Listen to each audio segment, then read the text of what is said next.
మీరందరూ చూశారు మన జరిగిన బడ్జెట్ సమావేశంలో 13 రోజులు రోజుకి 2 పార్లమెంట్లో ఉన్న ఎమ్మెల్యేలు ఎంపీలని వాళ్ళ కుటుంబ సభ్యులతో కలిసి మేము భోంచేసాం. ఆ రోజు చాలా స్పష్టంగా చెప్పారు, రాజకీయాలు మాట్లాడడానికి లేదండి, మగవాళ్ళు ఒక పక్కన ఆడవాళ్ళు ఒక పక్కన కూర్చునేందుకు లేదు, కుటుంబంతో కూర్చోవాలని. ఎన్ని లవ్ మ్యారేజ్లు ఉన్నాయో అప్పుడు ఆశ్చర్యపోయా. ఆ కలయిక కావాలి. మన నాయకులు కూడా నేను పిలిపించా.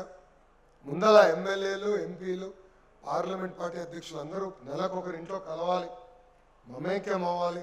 సమస్యలు ఏమైనా ఉంటే కూర్చుని పరిష్కరించుకోవాల్సిన బాధ్యత మీ పైన ఉంది. దాంతోపాటు ఎమ్మెల్యేలు ఉన్నవారు క్లస్టర్ ఇన్ఛార్జీలతో, దాని తర్వాత యూనిట్ వాళ్ళతో, బూత్ వాళ్ళతో దశల వారీగా కూర్చోవాలి, పరిచయాలు పెంచుకోవాలి. వాళ్ళ సమస్యలు ఏమైనా అక్కడనే తెలుసుకుని పరిష్కరించే దిశగా పనిచేయాలి. వేదిక పైన ఉన్న పెద్దలందరికీ ఈ సభాముఖంగా నేను కోరుతున్నా. ఆర్థిక శాఖ మార్చులు వేదిక పైన ఉన్నారు.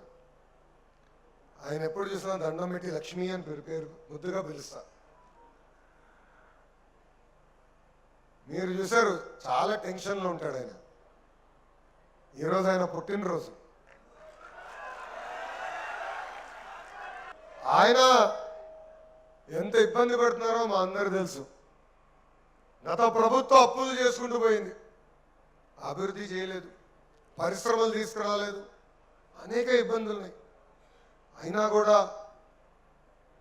సూపర్ 6లో మనం హామీలు ఇచ్చాం, హామీలు నిలబెట్టుకోవాలని ఆహర్నిశలు ఆయన కష్టపడుతున్నారు. మీరు ఆలోచించండి, ఈరోజు భారతదేశంలో ఆంధ్ర రాష్ట్రం తప్ప ఏ రాష్ట్రంలో 4,000 రూపాయలు పెన్షన్ ఇవ్వట్లేదు. ధనిక రాష్ట్రాల్లో 2,000 రూపాయల పెన్షన్. అలాంటిది వృద్ధులకి 4,000 రూపాయలు, వికలాంగులకి 6,000 రూపాయలు, బెడ్కి పరిమితం అవుతే 15,000 రూపాయలు అందించే ఏకైక రాష్ట్రం ఆంధ్ర రాష్ట్రం. తల్లికి వందనం. ఇంట్లో ఎంతమంది పిల్లలున్నా అంతమంది పిల్లలకి తల్లికి వందనం ఇచ్చాం. స్త్రీ శక్తి కింద మహిళలు ఈరోజు బస్సులో ఉచితంగా ప్రయాణిస్తున్నారు. దశల వారీగా అంటే సంవత్సరానికి 3 గ్యాస్ సిలిండర్లకి మనం డబ్బులు వేస్తాం. వేసింది కూడా ఎన్డీఏ ప్రభుత్వం. ఇలా ఇచ్చిన హామీలు ఒక పద్ధతి ప్రకారం చేసుకుంటూ పోతున్నాం. 16,000 డిఎస్సి పోస్టులు భర్తీ చేశాం, 6,000 పోలీస్ పోస్టులు మనం భర్తీ చేశాం. ఎవరు ఉంచిన విధంగా జాబ్ క్యాలెండర్ కూడా విడుదల చేసి యుద్ధ ప్రాతిపదికంగా అది ఫిల్ చేసే బాధ్యత కూడా మేము తీసుకుంటాం. ఇది ఎందుకు చెప్తున్నానంటే మనం ప్రజలకి తెలియజేయాలండి.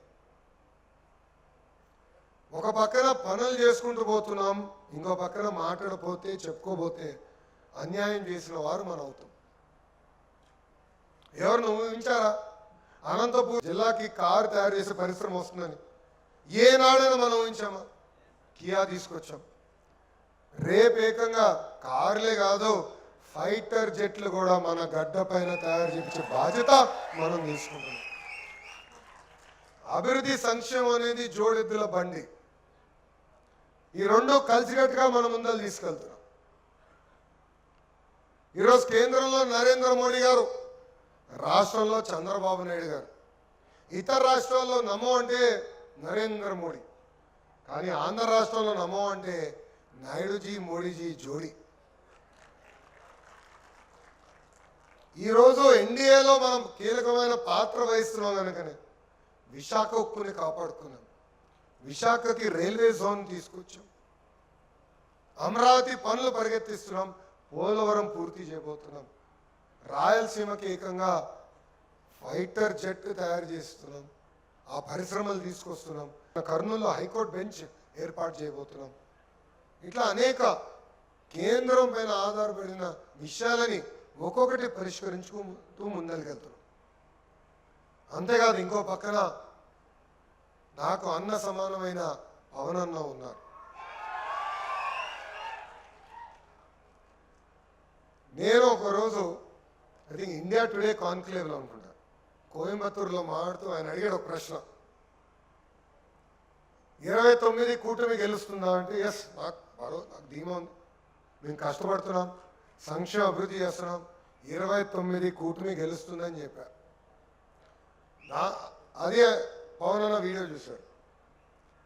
చూసి ఫోన్ చేసి, లోకేష్ నువ్వు మాట్లాడింది కరెక్ట్ కాదన్నాడు. అదేంటబ్బా అనుకున్నా. అరే నేను 3 టర్మ్లు చెప్తే నువ్వు 1 టర్మ్ చెప్తావేంట్రా బాబు, 3 టర్మ్లో కలిసి కట్టుగా మనం గెలవాలని చెప్పాడు. ఈరోజు 3 పార్టీలు కలిసికట్టుగా ముందరికి వెళ్తున్నాయి. చిన్న సమస్యలు ఉండొచ్చు, కానీ పరిష్కరించుకోవాలి. కావాలని మన మధ్యన చిచ్చు పెట్టడానికి జేఎస్పీ పేజ్ ఒకటి ఫేక్ పేజ్ తయారు చేసి మనల్ని తిడతారు, మన పేజ్ ఒకటి తయారు చేసి వాళ్ళని తిడతారు. ఇదంతా చేసేది ఆ గొడ్డల పార్టీ వాళ్ళు. వాళ్ళకి తెలిసిన నీతి ఇది ఒకటే. వాళ్ళే సమస్య సృష్టిస్తారు, వాళ్ళే రికార్డ్ చేస్తారు, ఏదో అయిపోతుందని చెప్తారు. మనం చూసాం కడపలో సమస్య ఉంది, అందరు కూర్చొని పెట్టి మాట్లాడుతున్నారు. ఎమ్మెల్యే గారు, కలెక్టర్ గారు, ఎస్పీ గారు, ఇన్ఛార్జ్ మంత్రి గారు. వైకాపా నాయకులు మతాల మధ్యన చిచ్చు పెట్టడానికి అక్కడికి వచ్చారు. గొడవలు సృష్టించిన వాళ్ళే, రికార్డు చేసిన వాళ్ళే సోషల్ మీడియాలో చిత్రీకరించి హిందువులు ముస్లిం సోదరుల మధ్యన చిచ్చు పెట్టడానికి ప్రయత్నించారు. కానీ హ్యాట్స్ ఆఫ్ ఇక్కడున్న మీ అందరికీ. వాళ్ళు చేస్తున్న ఏదో పనులు మీకు బాగా తెలుసు కనుకనే ఇక్కడున్న ఎవ్వరూ స్పందించలేదు. కానీ అందరూ అప్రమత్తంగా ఉండాలి. ఎందుకంటే సొంత బాబాయిని లేపేసింది ఆ సైకోనే. మీ అందరూ తెలుసు, సొంత బాబాయిని వాళ్ళే లేపేసి నెక్స్ట్ డే ఒక ఫుల్ పేజ్లో చంద్రబాబు నాయుడు గారి చేతిలో కత్తి పెట్టి నారాసుర రక్త చరిత్రను రాశారు అన్నాడు. మనం చెప్పుకోలేకపోయాం, ఆనాడు ప్రజలు నమ్మారు. మనం తీవ్రంగా నష్టపోయాం దానివల్ల. సో అప్రమత్తంగా ఉండాలి. మన మధ్యలో చిచ్చు పెట్టడానికి వాళ్ళు ప్రయత్నిస్తారు. ఇదంతా గమనించాలని ఇక్కడున్న కార్యకర్తలందరూ నేను కోరుకుంటున్నాను. ఇక్కడున్న క్లస్టర్ ఇన్ఛార్జీలు ట్రైనింగ్ వచ్చినప్పుడు నేను చాలామందితో కష్టం జరిగింది. ఒక టీం నేను, కానీ నేను ఇంకో టీం మన అధ్యక్షుడు చంద్రబాబు నాయుడు గారు కలుస్తాం జరుగుతుంది. ఎప్పుడన్నా ఒకసారి మిస్ అవుతున్నాం తప్ప వాళ్ళని కలుస్తున్నాం, వాళ్ళ సమస్యలు తెలుసుకుంటున్నాం. కాఫీ కబుర్లు ఏర్పాటు చేసుకుని క్షేత్రస్థాయిలో లోకల్గా ఇష్యూలు ఏంటి, అధికారులు ఎట్లా స్పందిస్తున్నారు, ఫీడ్బ్యాక్ ఏంటని అవన్నీ తీసుకుని కరెక్ట్ చేసుకుంటూ వెళ్తున్నాం. అన్నీ పర్ఫెక్ట్ అయిందని నేను అనట్లేదు, సమస్యలు ఇంకా ఉన్నాయి. కానీ ఆ సమస్యలు పరిష్కరించే దిశగా మేమందరం పనిచేస్తున్నామని ఈ సభాముఖ కార్యకర్తలందరికీ నేను తెలియజేస్తున్నాం. గౌరవ ఎమ్మెల్యే గారు కూడా నేను విషయం కోరుతున్నాం. వేదిక ముందున్న కార్యకర్తలు 5 సంవత్సరాలు కష్టపడ్డారు. పాదయాత్రలో నాతో నడిచారు. ఆ రోజు మా స్టూల్ లాక్కున్నా, మైక్ లాక్కున్నా నాకు అండగా నిలబడింది మా తెలుగు మహిళ. వాళ్ళందరినీ మీ గుండెల్లో పెట్టుకుని కాపాడాల్సిన బాధ్యత ఇక్కడున్న శాసనసభ్యుడిగా మీ పైన ఉందని ఈ సభాముఖం నేను తెలియజేస్తున్నాను. వాళ్ళు లేకపోతే మీరు లేరు, నేను లేను. దయచేసి ఇది మనం గుర్తుపెట్టుకోవాలి. పదవుల్లో ఎవరు శాశ్వతం కాదు, లోకేష్ కూడా శాశ్వతం కాదు.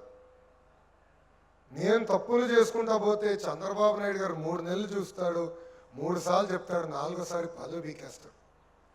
అది కూడా మనందరం గుర్తుపెట్టుకోవాలి. నేను పట్టణ పార్టీ అధ్యక్షుడిని అయిపోయా, నేను డివిజన్ అధ్యక్షుడు అయిపోయా. 2 సంవత్సరాలను ఎవడు పీకలేడు అనుకుంటే చాలా పొరపాటు పడిపోతున్నారు. కార్యకర్తలు నిర్ణయిస్తారు, ప్రజలు నిర్ణయిస్తారు మనం ఎక్కడ ఉంటాము. చంద్రబాబు నాయుడు గారు క్షేత్రస్థాయిలో ఫీడ్బ్యాక్ తీసుకుంటున్నారు, కరెక్ట్ చేసుకుంటూ వెళ్తున్నారు. ఇది ఇక్కడ ఉందా మనందరం గుర్తుపెట్టుకోవాలని నాయకులందరికీ తెలియజేసుకుంటున్నాను. కలిసికట్టుగా పనిచేద్దాం. పదవులు ఇచ్చాం, కార్పొరేషన్ చైర్మన్ పదవులు వచ్చినాయి, ఇవ్వాల్సిన వాళ్ళు ఉన్నారు. అందరికీ న్యాయం చేశానని అనట్లేదు, ఎవరికి న్యాయం చేయలేదంటాం కూడా కరెక్ట్గా పద్ధతి ప్రకారం చేసుకుంటూ వెళ్తున్నాం. కానీ అనుకున్న ఆశీస్సులు సాధించాలంటే ప్రభుత్వ కొనసాగింపు కూడా చాలా చాలా అవసరం. ఇది ఇక్కడ ఉన్న అందరం గుర్తుపెట్టుకోవాలి. గుజరాత్ చూడండి, ఒరిస్సా చూడండి, ఇంత అద్భుతంగా అభివృద్ధి చెందినాయంటే అక్కడ ఒకే పార్టీ ప్రతిసారి గెలుచుకుంటూ వస్తుంది కనుకనే వాళ్ళు అభివృద్ధి చేసుకుంటూ ముందుకెళ్తున్నారు. గత ప్రభుత్వంలో మనందరం చూసాం, అభివృద్ధి శూన్యం, గుంటలు కూడా పూడ్చలేదు. ఆ సైకో రోడ్డు పైకి వస్తే ఏకంగా పరదాలు కట్టారు, చెత్తులు నరికేశారు. సో అరాచకాలు మనం మర్చిపోకూడదు. వాస్తవంగా ఆవిర్భావ దినోత్సవప్పుడు ఒక వీడియో వేసాం, 5 సంవత్సరాలు కార్యకర్తలు పడిన కష్టాలపై. అది చూసి నాకే అనేక సమస్యలు మళ్ళీ గుర్తు చేసుకుంటాం. జరిగింది దేవాలయం లాంటి పార్టీ ఆఫీస్ పైన దాడి చేశారండి, అది మనందరం మర్చిపోయాం. ఎందుకంటే 2 సంవత్సరాలు అయిపోయింది. ఎంతసేపు అభివృద్ధి సంక్షేమం, ఇంకొకరికి ఇచ్చేద్దాం అచ్చేద్దాం, ఆ పనిలో పడిపోయి 5 సంవత్సరాలు పడిన కష్టాలు మర్చిపోతాడు. గౌరవ ప్రధానమంత్రి గారు నా దేశం నా బాధ్యత అనే కార్యక్రమానికి శ్రీకారం చుట్టారు. స్ట్రైట్ ఆఫ్ హోమస్ ఇక్కడ ఎంతమందికి తెలుసు? ఇప్పుడు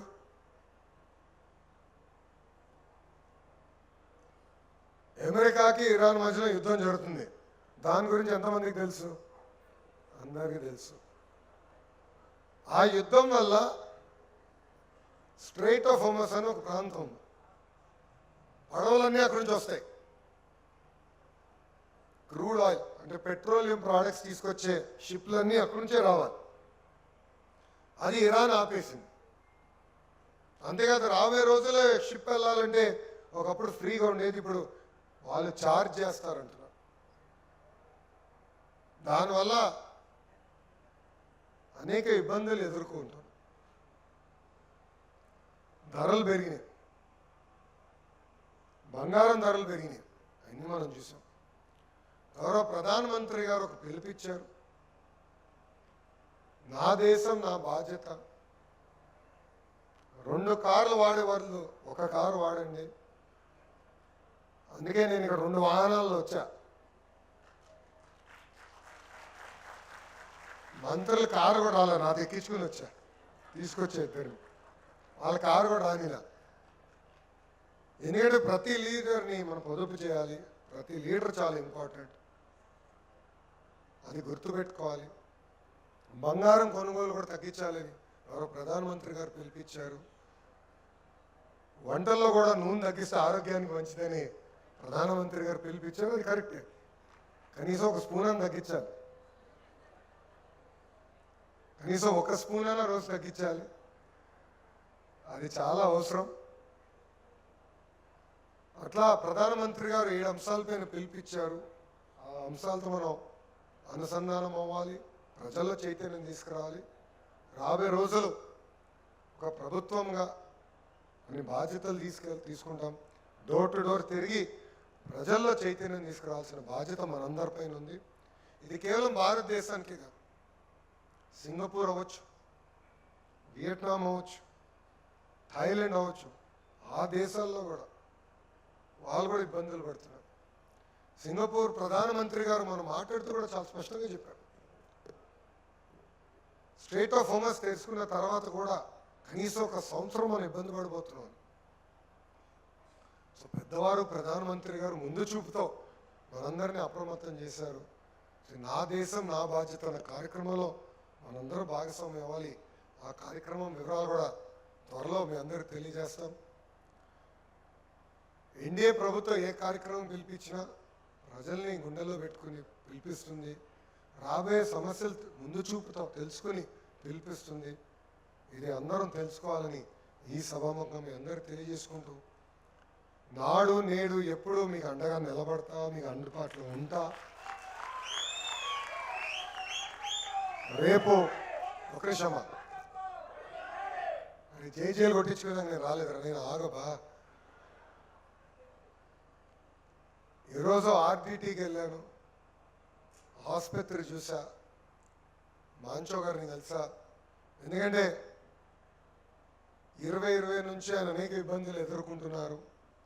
ఆ సమస్యలు పరిష్కరించాలని మేము నిర్ణయం తీసుకున్నాం, పట్టుదలతో చేశాం. ఆ సమస్యని ఈరోజు పరిష్కరించాం.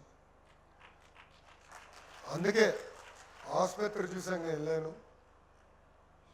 తెలుగు జాతి కూడా పిలిపించా, ఆర్డిటీకి అండగా నిలబడాలి. కేవలం రాయలసీమలో కాదు, ఆంధ్ర రాష్ట్రంలో అనేక సేవలు వాళ్ళు అందించాలని కూడా పిలిపించాను. రేపు ఆమ్కా ప్రోగ్రామ్ అంటే ఫైటర్ జెట్ తయారు చేసే సంస్థలకి శంకుస్థాపన చేసే ప్రోగ్రాం రేపుందా. రాత్రి ఇక్కడికి వచ్చి లేట్ అయినా కూడా ప్రతి కార్యకర్తతో ఫోటో దిగిన తర్వాతనే నేను బయలుదేరతాను. అందరం కలిసికట్టుగా నాడు నేడు ఎప్పుడు కూటమి గెలిచే దిశగా పని చేయాలి. సమస్యలు ఏమైనా మనం పరిష్కరించుకోవాలని ఈ సభాముఖం మీ అందరు పిలిపిస్తూ ఇంత అద్భుతమైన అవకాశం ఇచ్చిన మీ అందరికీ పేరు పేరున నా హృదయపూర్వక ధన్యవాదాలు తెలుపుకుంటున్నాను.